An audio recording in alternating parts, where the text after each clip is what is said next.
Come on, heat machine, turn on. We'll wait for that to turn on.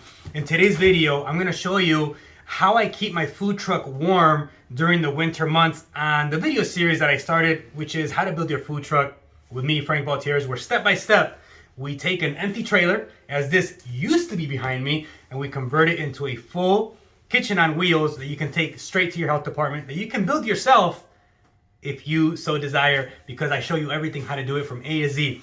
But right now we're in the winter months, and I've received the question on the YouTube channel, on the comments, how do you keep your truck warm so the water doesn't freeze on the 3-compartment sink? Excellent question, because right now we're in the winter months and it is cold. I'm in Chicago and it is like negative of the negatives of the negatives. And to be honest, I don't even dump my clean water sometimes in the winter. I did it like last year. I kept it there all winter just to try it out to see if actually this little space heater would keep it warm all winter. And it did. So this is what I use, just so you guys can see the cheat already. This is one of the heaters that I use on one of my food trucks. So I keep this running all year, and I just kind of keep it away from all the stuff, and I just kind of point it towards the front of the trailer, being the 3 compartments, because that's where all the water is.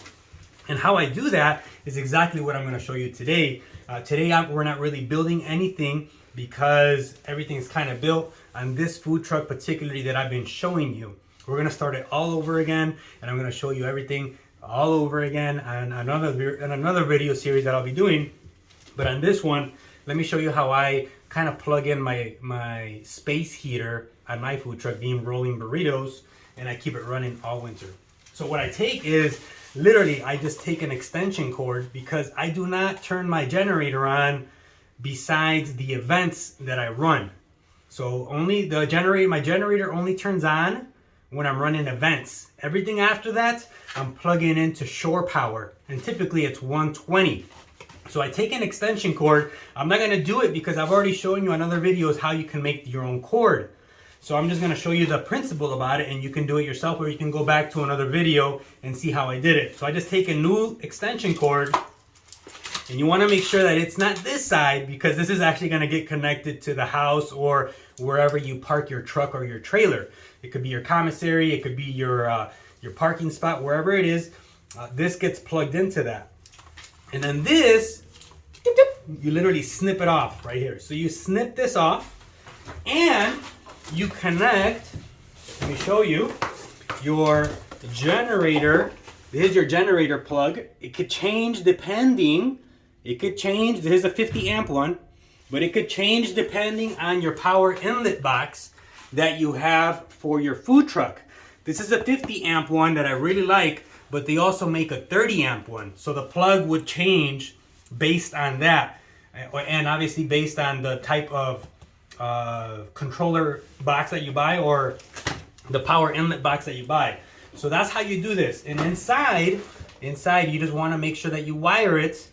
It has an X, Y, W, and a G. So the G is for the ground, the W is for the white, which is your neutral. And then the other one, just pick an X or a Y. Just pick one. It doesn't matter which one it is. Just pick one. So you're gonna pick, and then you're gonna do the same thing on this side. You're gonna power it up with the power, the white, and the ground. So you want to make sure you do that. All right. So that's how these bad boys work. This is a 50 amp plug, and you take your extension cord and you plug it right in there, and then you can plug it into your outlets, and that'll power up your food truck all winter, if you are like in the cold winter states like we are up here in the Midwest, or if you're like in up north, east, or whatever. So this is what I use to keep my food truck warm. So that's one thing. And I want to share something else that I worked on the other day, because I was finding a way, on the other videos I kind of mentioned this to you, I was looking for a way on how to secure the burner to the refrigerated chef base. This thing is phenomenal, however, it's stupid expensive.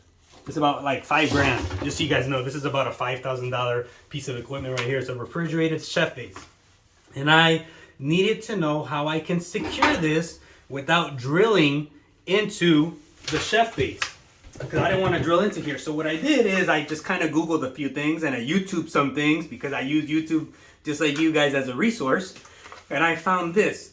JB Weld High Heat Epoxy Putty. Phenomenal product. So I tried it on this first because it's the lightest piece of equipment that I have on here, and it would slide the easiest.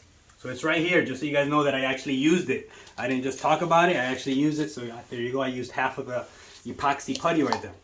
And what I did, it says just roll it up into a little ball, and then I put it underneath the legs. If you guys can get close right there, you guys can see that I put it right on the leg and right on the chef base, right there. This little goober or whatever you see right there, that's actually what that is. That's that epoxy putty right there. And look at that. God dang, it's almost like a weld. I'm telling you, this is some good stuff. I didn't think that it worked. I was trying it out. So I can really vouch that this is a really cool product if you don't know how to weld. I do not know how to weld. I've never used a welder. I don't even know what to do with that little stick that you tap on there. I think I used it in high school. That was literally the last place that I used it. But that's what we did here. I put this on here, and I'm gonna do the same thing on the griddle. I was just trying that on here first as almost like a test run to see if it actually worked. But this one, you can see it's not secure, so I need to secure that as well.